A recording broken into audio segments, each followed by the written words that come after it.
Hello everyone, it's T Michelle. Just doing a quick video on my office rig. This is not my studio rig, obviously, nor is it my mobile quick rig, my backpack rig.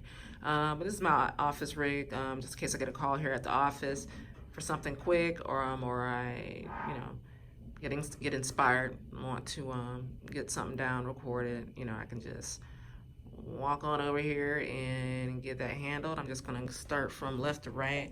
This is my go bag here. This is what I used for pretty much all my gigs. But yeah, got just some MIDI cables,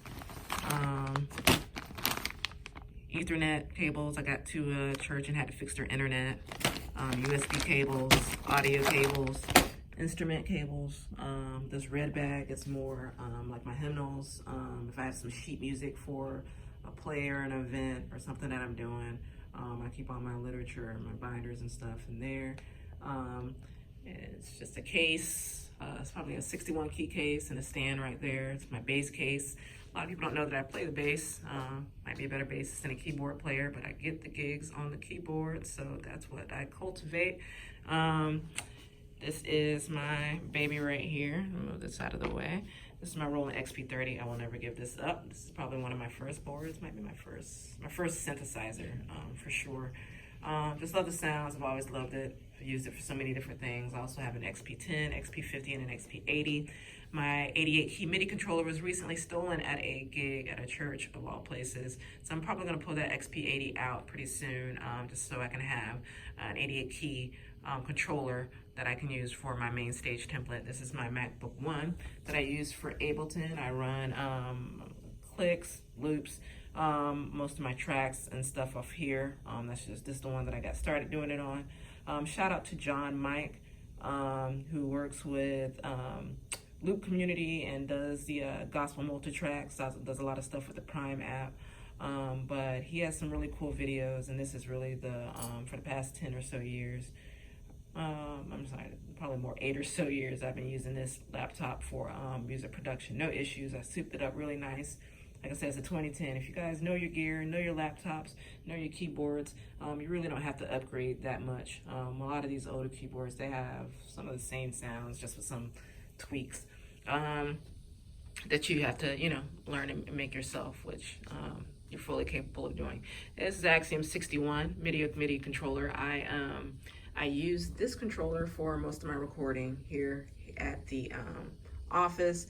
I like the way it feels, the keys feel with my hands. I'm a woman and I have small hands, so the key touch, velocity, all that type of stuff is very important to me. How I feel like I need to be able to, I can't think of the word right now, but the touch sensitivity is pretty important to me. I play a lot of soft music, but then, if I'm playing aux or something, I need to be able to have my hits be nice and measured and not have any latency or delay issues. So yeah, really like the Axiom 61. I use it with Mainstage, like I say, so I have all my sounds with my sliders, my knobs. I can use my pads to trigger actual tracks. This is just an older TV that I had that I just used, the HDMI out. It just makes a bigger screen, a lot easier to work on. This is my Hartkey KM100. It's keyboard amp, keyboard monitor. And I also have a KM2100 that's a little bigger, a little bit more fuller of a sound, but this one right here is a workhorse. Loved it, had it for a while. Always get compliments on it from not just my clients, but from other musicians. It has a very, very, very, really nice sound. Let me see if I can move something up here. Alright,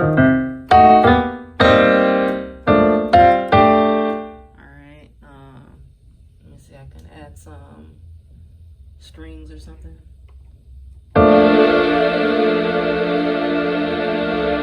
Pad.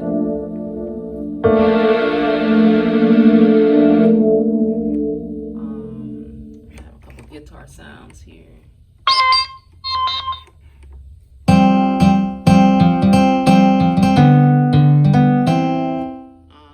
So yeah, really nice sound.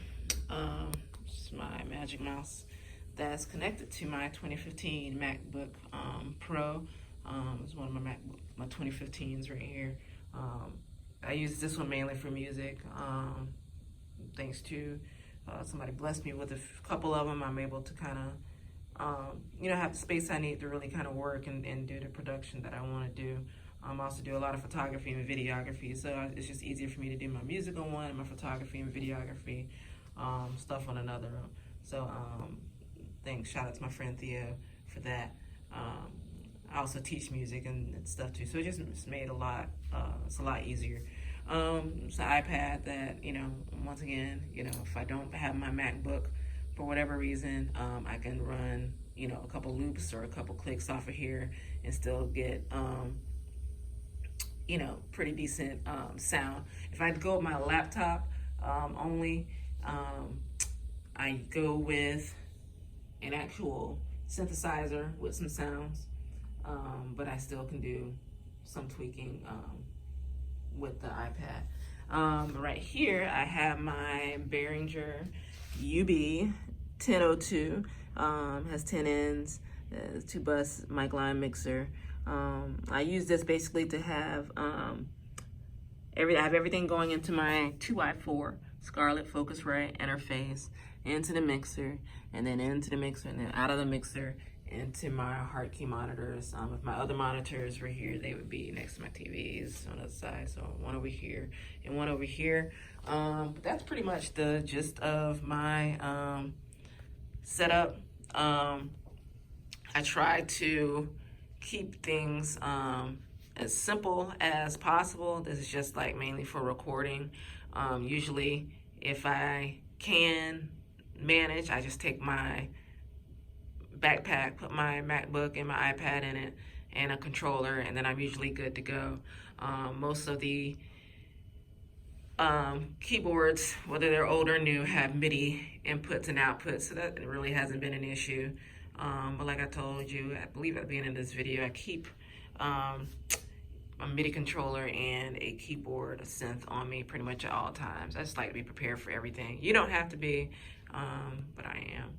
But yeah, that's my office rig. I want to thank you guys for checking out this video. I may do some shorter videos explaining exactly what each part of my rig does. If you have any questions or concerns, hit me up. Follow me on social media. Find me on Facebook, Instagram, Twitter. Looking forward to collaborating and meeting more musicians. Thanks.